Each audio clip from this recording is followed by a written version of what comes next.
ఆచి చికెన్ మసాలా. ఇక చట్టసభల్లో మహిళలకు 33% రిజర్వేషన్ల బిల్లుకు మద్దతుగా మహబూబ్ నగర్ పట్టణ కేంద్రంలోని ఎంపీ డీకే అరుణ భారీ ర్యాలీ నిర్వహించారు. అనంతరం తెలంగాణ చౌరస్తాలో మహిళలతో కలిసి బతుకమ్మ ఆడిన ఎంపీ డీకే అరుణ 2029 సార్వత్రిక ఎన్నికల్లో పార్లమెంట్, అసెంబ్లీ ఎన్నికల్లో మహిళా రిజర్వేషన్ అమలు చేసేలా చట్టం చేయబోతున్నారని తెలిపారు.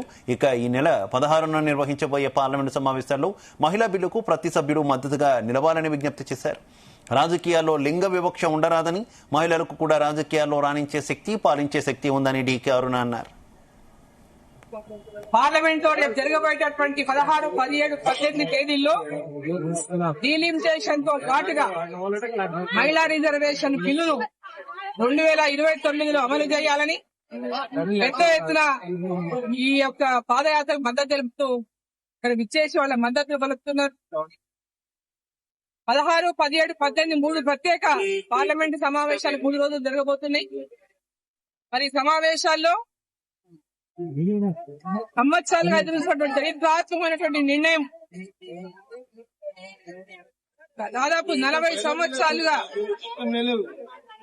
మహిళా రిజర్వేషన్ బిల్లు కావాలని ఎదురు చూస్తున్నటువంటి మహిళలు నరేంద్ర మోదీ గారు ప్రధానమంత్రి అయిన తర్వాత వారు మహిళలకు ఇచ్చిన మాటను నిలబెట్టుకొని మహిళా రిజర్వేషన్ బిల్లును పార్లమెంట్ లో పాస్ చేయించి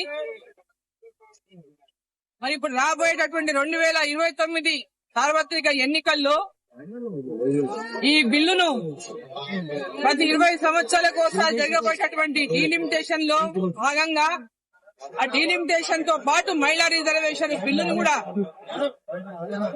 అమలు చేసేటటువంటి విధంగా ప్రత్యేక సమావేశాలు నిర్వహించి ఈ యొక్క బిల్లును అమలు చేయబోతున్నటువంటి నేపథ్యంలో దేశవ్యాప్తంగా పెద్ద ఎత్తున ఈ బిల్లుకు మద్దతు తెలుపుతున్నటువంటి మహిళలు అనేక మంది భారత పౌరులు, యువకులు, యువతులు ప్రతి ఒక్కరు కూడా మహిళలకు అసెంబ్లీలో గాని, పార్లమెంట్ లో గాని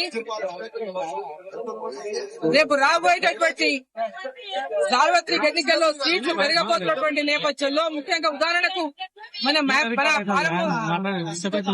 తెలంగాణ రాష్ట్రమే కనుక చూసుకుంటే 119 స్థానాలు ఉన్నటువంటి మన అసెంబ్లీలో దాదాపు 60 స్థానాలు పెరగబోతున్నాయి.